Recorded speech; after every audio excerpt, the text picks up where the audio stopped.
Welcome to the Inside Out Money Podcast. Can't even recognize this place.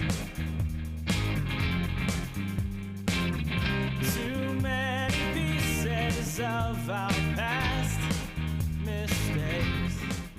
Hi, I'm Maggie, and I believe real change starts from the inside out. So let's work together to improve our money and our lives from the inside out. We will explore all things money and our relationship with it. Join me each week with a rotating set of co-hosts, friends, and interviews. Let's jump in. It's time, we going round and round and round and round and round. Hello. Happy Valentine's Day. Happy Galentine's Day. Happy Friday. Whatever you want to call today. I wanted to do something a little bit different as a special bonus episode. This is a solo episode. It's just going to be me talking to you from my heart.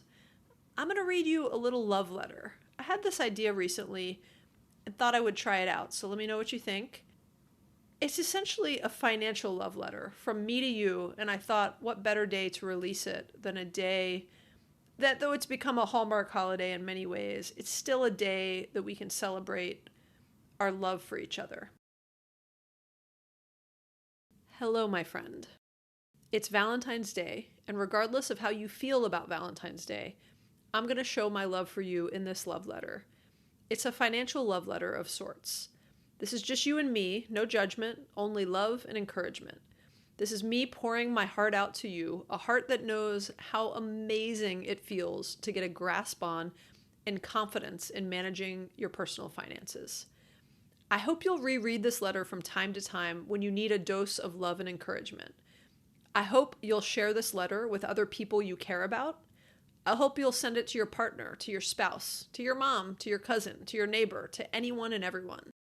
Save this letter somewhere special, revisit it, and share it as needed. Love makes the world go round, so the more you read and share this financial love letter, the better. Imagine a life where you have very little financial stress, where you wake up every day feeling empowered and in control of your money, knowing that every dollar you earn and spend is done thoughtfully and intentionally, in service to your priorities and your goals in life. But first, take a moment to embrace your own personal financial story. We all come from different backgrounds, different levels of privilege, different levels of weights holding us back and weighing us down, different levels of trauma, different levels of education and guidance, and different examples that were set for us. We're all different, and that's okay. Own and embrace your story up until now. It is what it is, so own it. You can't change the past, you can only change today and the future. Your story and journey have brought you to this very moment. This moment when you can make a tiny step in a positive change for the future. We're all at different places in our financial journey. We all have the things we know we should do and the things we want to do, and then we have the things that we actually do. It's one thing to learn what you should be doing differently, and it's another thing to actually implement those changes in your life for a more positive future. Well, my friend, now is the time to make those changes in your life. You're listening to this letter now. If you need to stop listening, pause the podcast, go jot down some notes and make a to-do list of the actions that you're going to take. Or even better, take them right now. This is your one and only life. I personally am 44, so in the best case scenario, I've got half my life left. And in the worst case scenario, this is the last moment of my life. This is it though. If you want to improve your finances and get a handle on your money, you can do it. It might be hard. I can just about guarantee you it will be hard, but I can also guarantee you that it's possible. You can do this. When we push and challenge ourselves, we can do hard things. Glennon and Abby taught me that, by the way. We can do hard things and we can achieve hard things. People do it every day, and you're a person and you can do it. It feels good to make positive changes in our lives. It doesn't feel as good to watch social media reels about other people making positive changes and improving their lives. It feels good to do it ourselves in our own life. You're going to feel good if you improve your own finances. You can start tracking your expenses. You can cancel a subscription you don't need. You can shop around for a better price on car insurance. You can start tracking your net worth. You can start building an emergency fund. You can make sure all of the cash in your emergency fund is in a high yield savings cash account. You can start paying off your debt or paying it off at a faster rate. You can quit charging things that you can't afford on high interest credit cards. You can find some things around your house and sell them online. You can increase your 401k contributions. You can schedule a money date with your spouse or your partner or with yourself. You can commit to listening to a financial podcast once a week. You could always listen to the Inside Out Money podcast. You can get a personal finance book from your library for free and listen to it on the Libby app while you're commuting to work. You can check the fees and performance of the financial planner who's been managing your money, where you admittedly have no idea what's happening with it. You can break up with that financial planner if you need to. You can do some research and find a financial coach. I used to think positive affirmations were kind of cheesy and didn't really mean much. But your mindset does matter, and positive affirmations impact your mindset. What we think is what we are. This is reality. How we think and talk to ourselves is how we are. If you're telling yourself you can't make changes and you can't improve things, then that will be the reality. You can change the narrative and change the story at any moment. And actions follow our mindset. Positive affirmations, as cheesy as they might feel, they actually work. I want you to say some things to yourself like, I am in control of my life. I trust myself to make better financial and money decisions.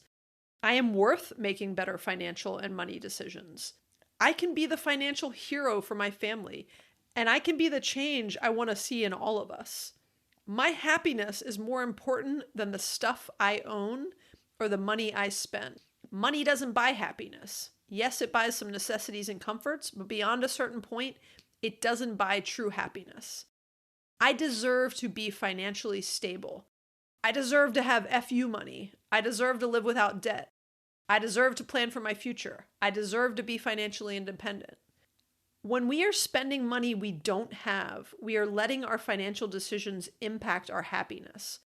We are giving our time, self-respect, and much more to things that we don't truly need that won't make us happy. You can do this. You can improve your finances. Trust that you can do this. Love yourself enough to do the work to get to where you want to be. Be in control and be proud of yourself. Yes, it's going to take work, consistency, and discipline. But as I said earlier, you can do hard things. Stop what you're doing right now and think about what you need to do to improve your finances. Be grateful for everything you should be thankful for up until this point. Let go of all the things that didn't go in your favor. It's history at this point. Don't compare yourself to other people. Just look at your situation and reality and focus on this moment and the future.